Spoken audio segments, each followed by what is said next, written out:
Hi everyone. So welcome to R-Cube Maths. Yours Rajshekhar, Faculty of Mathematics. So మనం గత వీడియోస్లో NTSC national talent search examination scholarship ఎగ్జామ్కి సంబంధించి 2019 నవంబర్లో నిర్వహించిన స్టేజ్ 1 SAT ఎగ్జామ్ పేపర్లో మ్యాథమెటిక్స్కి సంబంధించి ఆల్రెడీగా మనము 10 క్వశ్చన్స్ విత్ సొల్యూషన్స్ కంప్లీట్ చేయడం జరిగింది. సో వాటిని డీటెయిల్ సొల్యూషన్స్తో ఎక్స్ప్లెయిన్ చేయడం జరిగింది. మరి ఈరోజు క్లాస్లో వాటికి కంటిన్యూషన్గా మరిన్ని ప్రాబ్లమ్స్ సాల్వ్ చేద్దాం.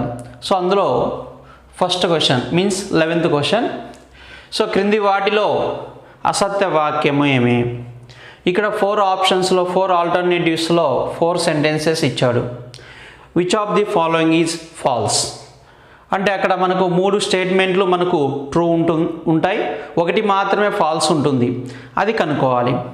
ఒకసారి అబ్జర్వ్ చేస్తే ఈ స్టేట్మెంట్స్ ఏ చాప్టర్స్ నుంచి అడిగాడంటే 10th క్లాస్ సంబంధించి మనకు పాలినామియల్స్ అనే topic, pairs of linear equations in 2 variables, తర్వాత 2 స్టేట్మెంట్స్ వచ్చేసి ట్రిగనామెట్రీ త్రికోణమితి నుంచి అడగడం జరిగింది.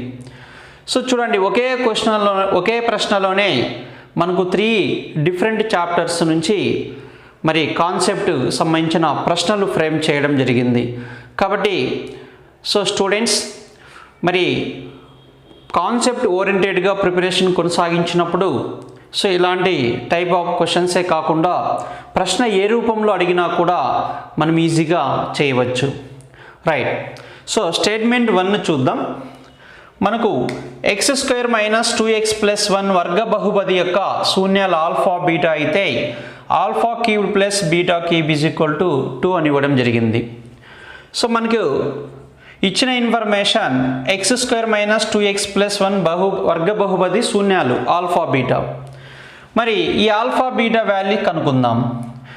ఇక్కడ క్లియర్గా మనకు చూస్తే ఈ వర్గ బహుపదిని మనము శూన్యాలు కావాలన్నప్పుడు మనకు x² - 2x + 1 = 0కి సమానం చేసుకుందాం. దీన్ని మనము x - 1 హోల్ స్క్వేర్ రాయొచ్చు, that is equal to 0. What you get? x is equal to 1, 1. Equal roots alpha beta are equal roots. మనకు సమాన శూన్యాలు ఈక్వల్ రూట్స్ ఈక్వల్ జీరోస్ వస్తాయన్నమాట. అంటే ఇక్కడ మనకు ఆల్ఫా వాల్యూ 1 వస్తుంది, బీటా వాల్యూ 1 వస్తుంది. మరి ఆల్ఫా క్యూబ్డ్ అన్నప్పుడు 1 cubed plus 1 cubed is equal to 2. ఈ స్టేట్మెంట్ మనకు ట్రూ అవుతుందన్నమాట.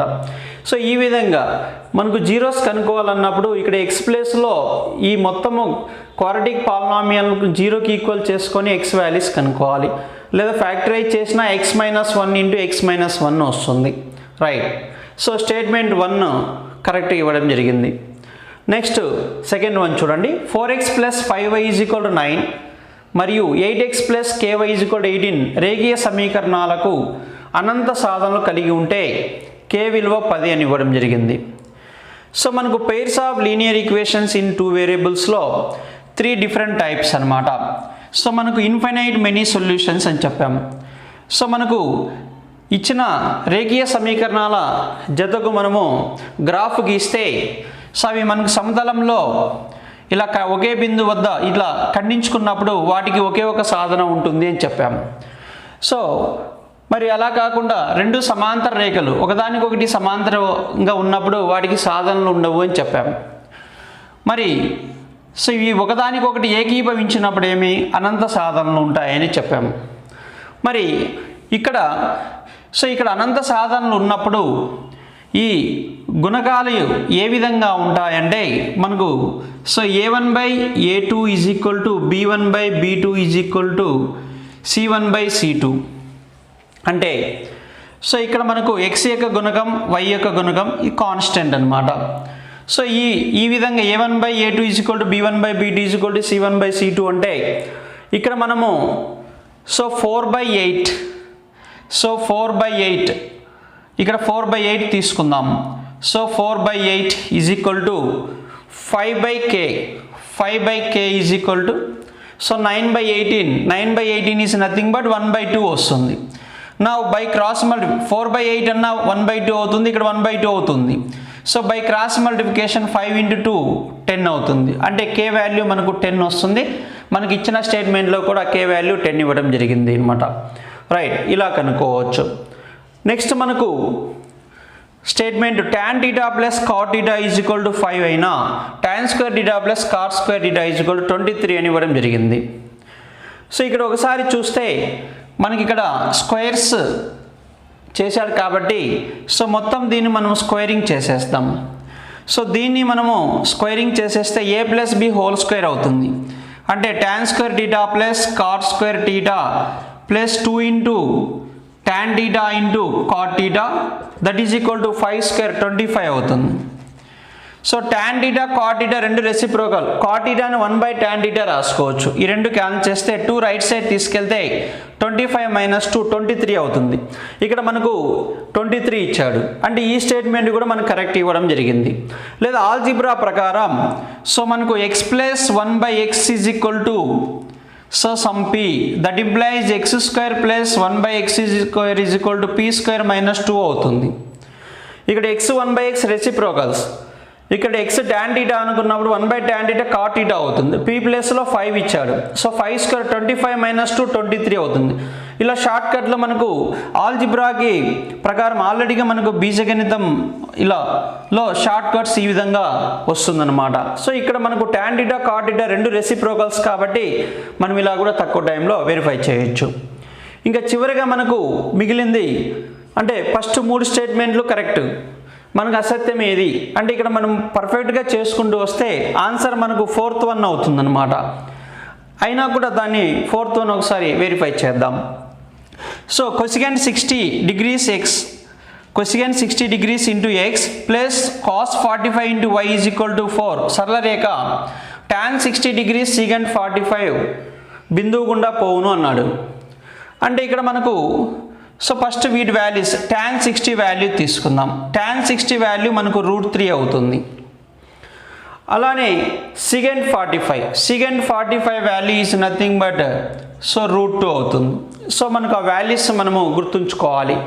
లేదా secant 45 అనేది cos 45కు రెసిప్రోకల్ కాబట్టి cos 45 1/√2 కాబట్టి 1/√2కి రెసిప్రోకల్ √2/1 సో √2 అలా కూడా గుర్తుంచుకోవచ్చు. రైట్.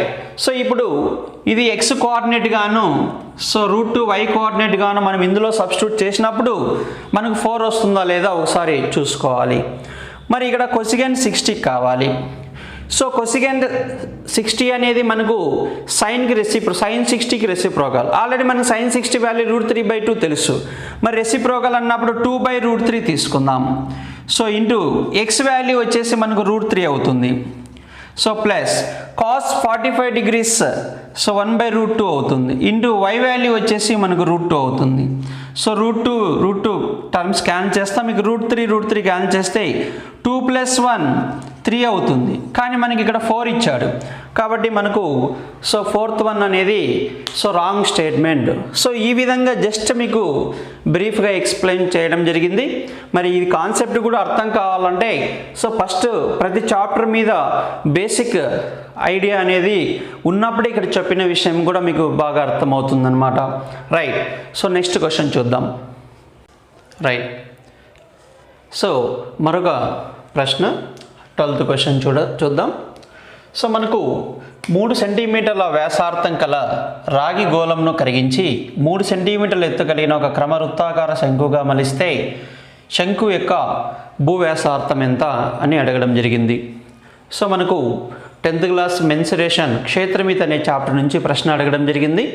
సో మరి ఈ ప్రాబ్లం సాల్వ్ చేయాలంటే మనకు సో స్పియర్ గోళం గురించి, తర్వాత మనకు శంకు కోను గురించి పూర్తిగా వాటి యొక్క ఫార్ములాస్ గురించి ఐడియా ఉండాలా.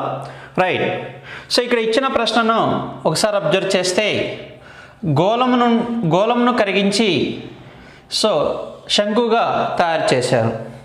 అంటే మనకు స్పియర్ ఇలా స్పియర్ యొక్క రేడియస్ మనకు 3 సెంటీమీటర్స్ ఇవ్వడం జరిగింది. ఈ స్పియర్ను మెల్ట్ చేసేసి మనకు దీని నుండి మనకు సో కోన్ ఫామ్ చేయడం జరిగింది. మరి ఈ శంకు యొక్క ఎత్తు సో మనకు 3 సెంటీమీటర్లు ఇవ్వడం జరిగింది. 3 సెంటీమీటర్లు హైట్ ఇవ్వడం జరిగింది. మనం ఏం కనుక్కోవాలంటే సో భూవ్యాసార్థం బేస్ రేడియస్ మనం కనుక్కోవాల్సి వస్తుంది.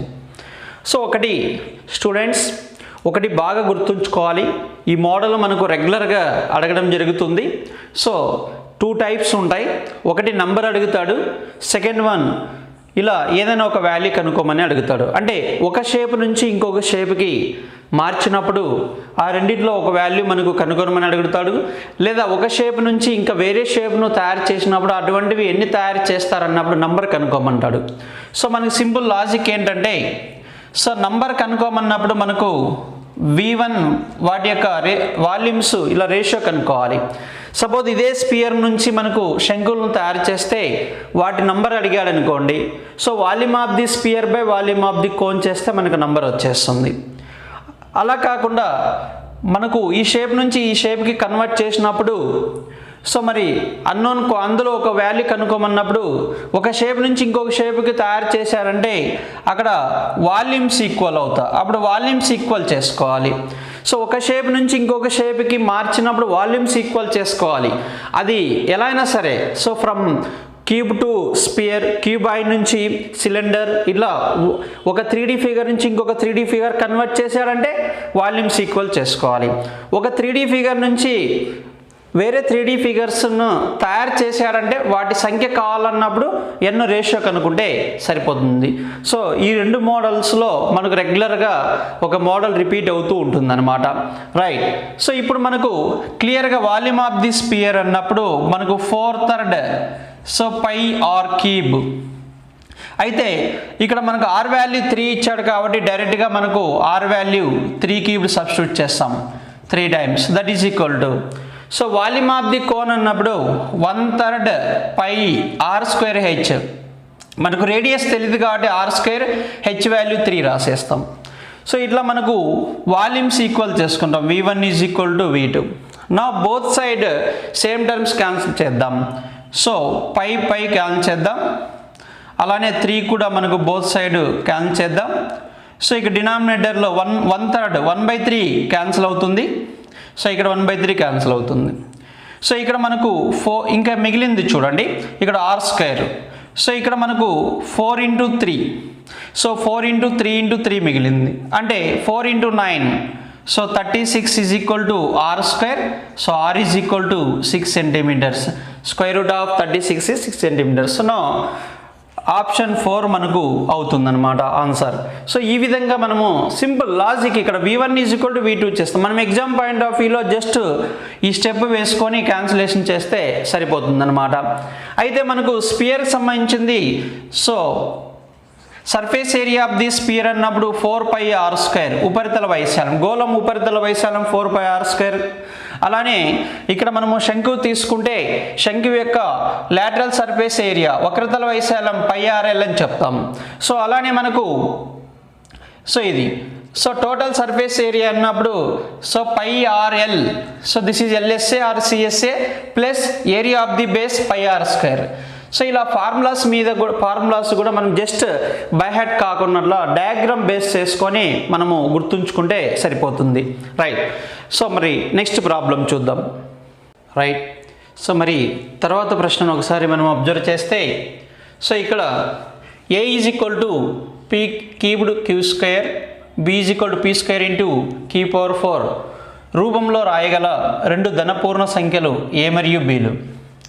సో P మరియు Qలు ప్రధాన సంఖ్యలు means prime numbers. Then find the LCM of A and B. ఏబీల కాసాగు మనము కనుక్కోవాల్సి వస్తుంది. రైట్. సో ఫస్ట్ మనకు ఇచ్చినది ఏ వాల్యూ వచ్చేసి A is equal to P cubed Q². So B is equal to P² Q⁴. So now LCM కాసాగు LCM of A, B మనము రాయాల్సి వస్తుంది. So this is first chapter real numbers, వాస్తవ సంఖ్యలలో మనకు ఎల్సిఎం కాన్సెప్ట్ బేస్ చేసుకొని. అయితే so ఇక్కడ మనము ఇలా ఇచ్చినప్పుడు ఏబి వాల్యూస్ ఇలా మనకు పవర్స్లో ఇచ్చినప్పుడు అంటే సంఖ్యలను పవర్స్లో ఇచ్చినప్పుడు ఏ విధంగా మనము వాటి యొక్క ఎల్సిఎం కనుక్కోవాలి, ఏ విధంగా హెచ్సిఎఫ్ కనుక్కోవాలి అనేది ఇప్పుడు తెలుసుకుందాం. సో చాలా simple.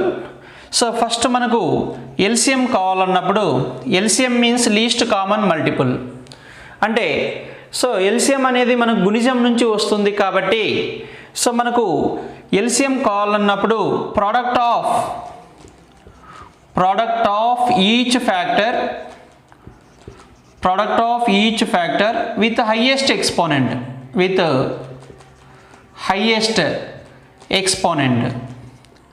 Are power or index. So LCM కావాలంటే product of each factor with highest exponent అనమాట. So product of each factor ఎందుకు తీసుకోవాలంటే సో మనకు సో ఎల్సిఎం కసాగు అనేది ఇచ్చిన సంఖ్యల యొక్క గుణిజం నుంచి వస్తుంది కాబట్టి కంపల్సరీ అక్కడ మనకు ప్రతి ఫ్యాక్టర్ తీసుకోవాలి. కాబట్టి సో ఇందులో మనకు పి తీసుకోవాలి, క్యూ తీసుకోవాలి. ఇక్కడ కూడా పి క్యూఏ ఉన్నాయి కాబట్టి no problem. So product right. ఒకవేళ ఇక్కడ ఆర్ ఉండి ఇక్కడ ఆర్ లేదనుకోండి, ఆర్ తీసుకోవాలి. ఇక్కడ ఎస్ ఉండి అక్కడ ఎస్ లేదనుకో, ఎస్ తీసుకోవాలి. అంటే ఇక్కడ కనిపించే ప్రతి వేరియబుల్ మనము ప్రోడక్ట్లో తీసుకోవాలి ఎల్సిఎం కనుక్కునేటప్పుడు. So with highest exponent. So పీకి హైయెస్ట్ ఎక్స్పోనెంట్, ఇక్కడ ఎక్స్పోనెంట్ 2 ఉంది, ఇక్కడ 3 ఉంది. సో 3 రాసుకుందాం. క్యూకి హైయెస్ట్ ఎక్స్పోనెంట్ ఇక్కడ 2, 4 కాబట్టి 4 అవుతుంది. సో సింపుల్, ఇదే మనకు LCM. So product of each factor with highest exponent అని చెప్తాం. అంటే సో గరిష్ట ఘాతాంకం కలిగిన ప్రతి కారణాంకం యొక్క లబ్ధమే వాటి ఎల్సిఎం అవుతుంది. ఇది మనకు ఘాతాంక రూపంలో ఇచ్చిన సంఖ్యల యొక్క కసాగు అనమాట. రైట్. మరి ఇదే ప్రశ్నకి గసాబా ఎలా కనుక్కోవాలి, జీసీడీ ఎలా కనుక్కోవాలంటే so same product of common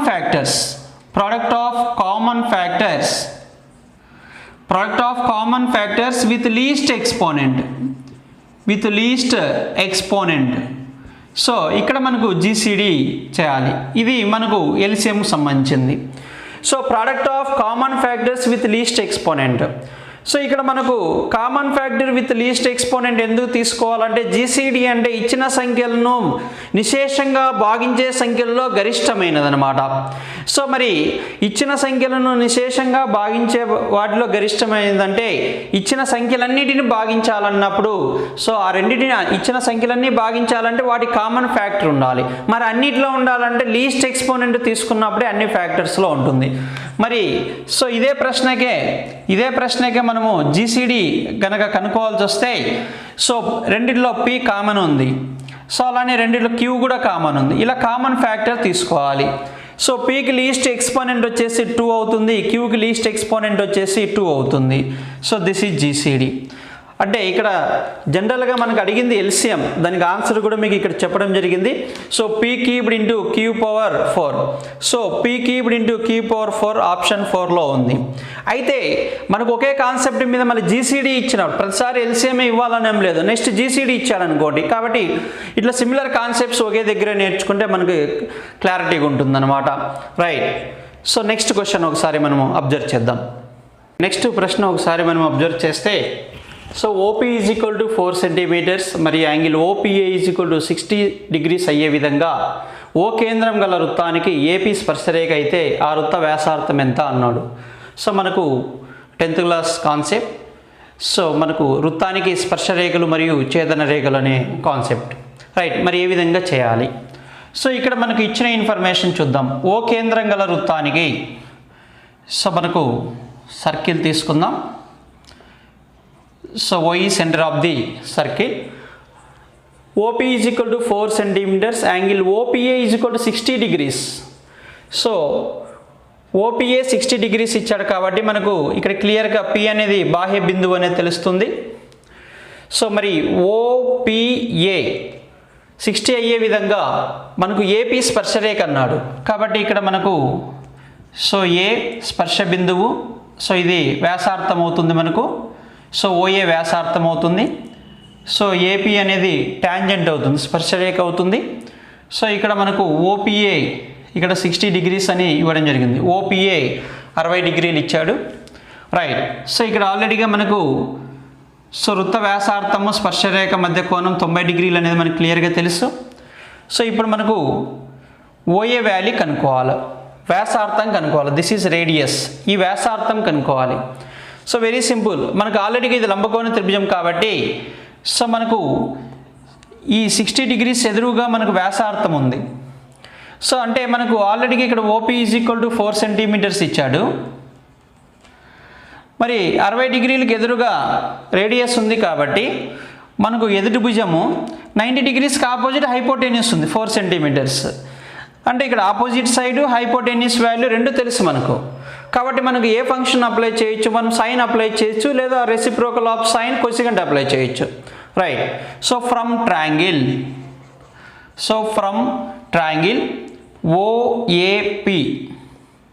OAP ఇంకా మీకు అది అర్థం కావాలంటే ఈ విధంగా కూడా మనము రాసుకోవచ్చు.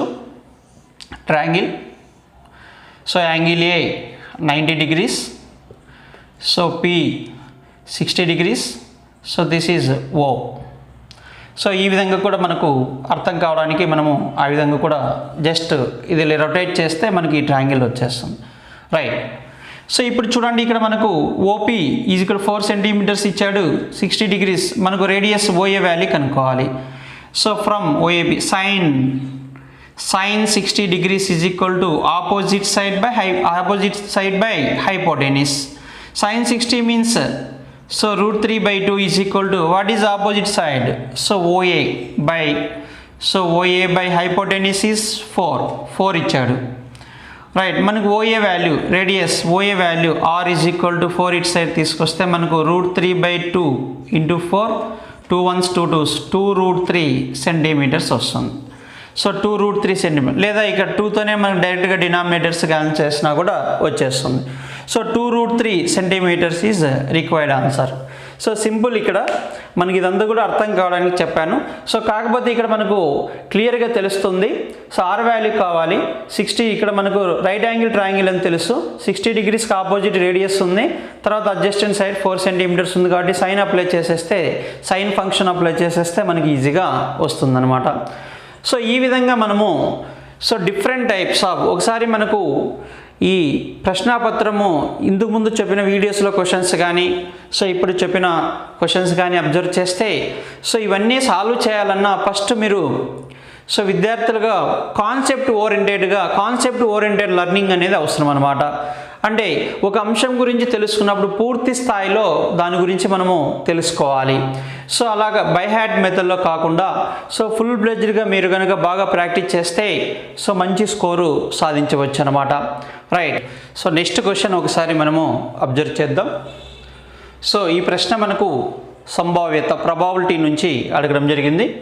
సో మనకు ఒక పెట్టెలో బాగా కలపబడిన 20 కార్డులు, సో 1 2 3 అండ్ సో ఆన్ 20 వాటికి నంబరింగ్ ఇస్తే సంఖ్యలను కలిగి ఉన్నాయి. ఒక వ్యక్తి ఆ పెట్టె నుండి ఒక కార్డును తీస్తే సో అది 2 మరియు 3లచే భాగింపబడు సంఖ్య అయ్యే సంభావ్యత ఎంత అని క్వశ్చన్ అడగడం జరిగింది. సో మరి ఇక్కడ మనకు ఒకసారి అబ్జర్వ్ చేస్తే శాంపుల్ స్పేస్ అంటే టోటల్ నంబర్ ఆఫ్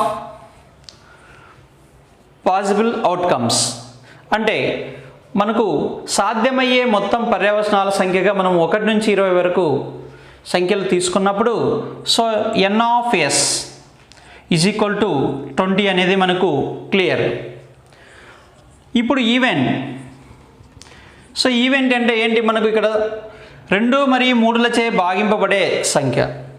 సో 2 మరియు 3లచే భాగింపబడే సంఖ్య, సో వీటి కాసాగు, వాటి ఎల్సిఎం ఆఫ్ 2, 3 సో 6.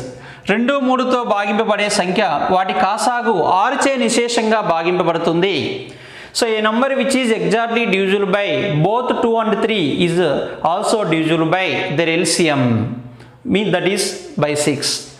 సో మరి 6తో నిశేషంగా భాగింపబడే సంఖ్యలు 20 వరకు ఏమేమి ఉన్నాయి, so multiple of 6 up to 20, 6 so 12, next 18. So number of favorable outcomes we get 3. Now probability P of E is equal to n of E, 3 out of n of S 20 సింపుల్గా. అంటే మనకు సో క్లియర్గా ఇక్కడ చూడండి మనకు 3 possibilities కాబట్టి 6 multiple 6 12 18 so మనకు what is probability 3/20 so option 2 అవుతుందన్నమాట. సో ఈ విధంగా మనము చాలా సింపుల్గా సాల్వ్ చేయవచ్చు రైట్. అయితే ఇక్కడ మనకు స్టూడెంట్స్ మీరు జస్ట్ డిఫరెంట్ నంబర్ సిస్టమ్ గురించి పూర్తిగా ఐడియా ఉండాలి. అంటే ఇక్కడ మనకు సో ఇక్కడ ప్రైమ్ నంబర్స్ గురించి అయితేనేమి మల్టిపుల్స్ ఫ్యాక్టర్స్ సో వీటి గురించి స్పష్టమైన ఐడియా ఉన్నప్పుడు ఆ కాన్సెప్ట్ మీద మనం క్వశ్చన్ ఫ్రేమ్ చేసినప్పుడు మనం ఆన్సర్ ఈజీగా రాయగలుగుతాం అన్నమాట రైట్. సో ఈరోజు క్లాస్లో మనము మరి 5 క్వశ్చన్స్ డీటెయిల్డ్ ఎక్స్ప్లెనేషన్ అంటే సొల్యూషన్స్ గురించి పూర్తిగా మనం డీటెయిల్గా చేయడం జరిగింది, తెలుసుకోవడం జరిగింది. సో మనం 2019 నవంబర్లో జరిగిన ఏపీ స్టేట్ నుంచి జరిగిన శాట్ క్వశ్చన్ పేపర్కి సంబంధించి అవుట్ ఆఫ్ 20 క్వశ్చన్స్లో మ్యాథమెటిక్స్ విభాగంలో 20 క్వశ్చన్స్ కానీ 15 క్వశ్చన్స్ కంప్లీట్ చేయడం జరిగింది. సో రిమైనింగ్ 5 క్వశ్చన్స్ నెక్స్ట్ క్లాస్లో మనము డిస్కస్ చేద్దాం.